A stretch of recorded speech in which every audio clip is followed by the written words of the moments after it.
To fully maximize the potential of this light, it's crucial to have a certain type of light source. So stick around to the end and I'll show you exactly what that is and how to achieve it with both natural and studio lights.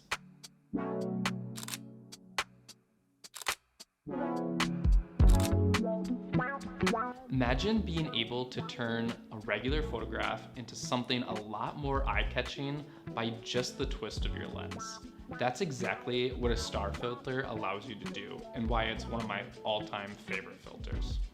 In this video, I'll show you how this filter transforms light, why it's so popular in modern day photography, and just how you can use it in your own photographs. If you like film photography or studio portraits or studio lighting, make sure to subscribe to my YouTube channel. I'm always testing out or trying new things and I want to bring you guys along for the ride. Anyways, whenever I think of a star filter lens, I automatically think of the 1970s and the disco era. Think Studio 54. Looking at photos from this era, you can see the star lens filter everywhere. Unfortunately, I was not alive in this time period, but there is one photographer as of late who has really brought this effect back into modern day photography. And I would go as far as to say she's the reason why it's so popular nowadays, and that is Petra Collins.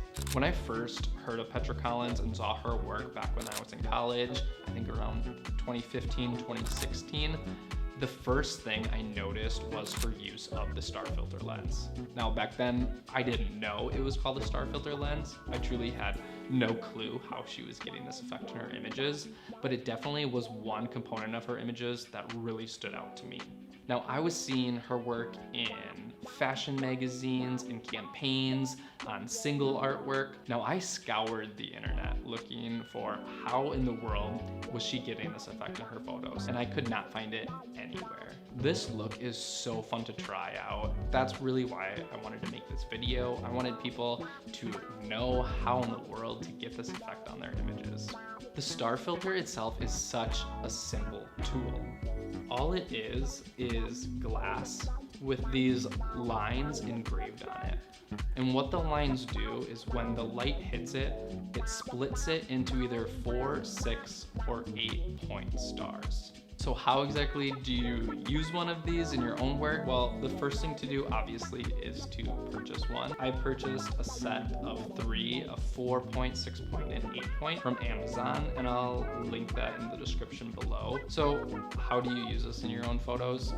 The first thing you do is you screw this onto the end of your lens. Now something important when purchasing one of these is making sure the millimeter fits the millimeter of the lens that you have. I have a 72 millimeter lens for my film camera, so I made sure to get a 72 millimeter size. Now just because the filter is on your lens doesn't mean that every single photo you take is gonna have these awesome star filters on it. There's 2 different ways to use this filter. One is using light reflection.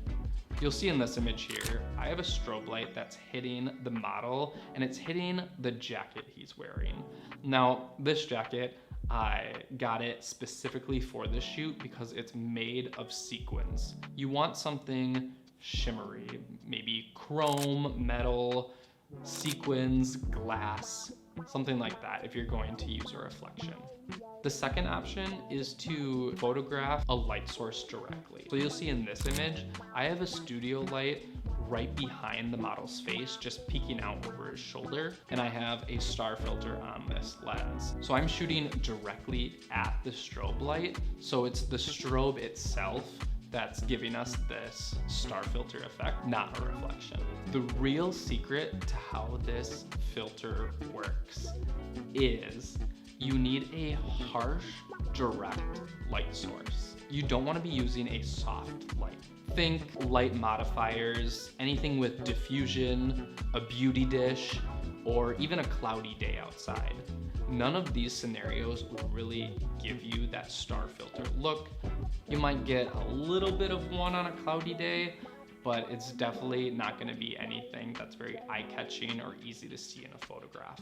If you're in the studio using a bare bulb strobe or a constant light, or something without a softbox or diffusion on it. Now, if you're outside, you can use a sunny day, you could use a flashlight, anything with a hard light source. I have found using a star filter to be so much fun.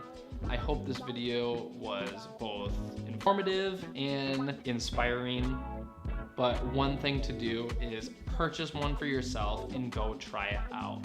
I would definitely recommend trying it on a sunny day first, and then if you're into studio photography, bring it into the studio. Try it with some studio lights. If you are planning to use a star filter, or if this inspired you at all, please let me know in the comments below. I'm excited to hear from you guys. Again, if you like this video, subscribe to my channel. I would greatly appreciate it. All right, I'll see you guys next time.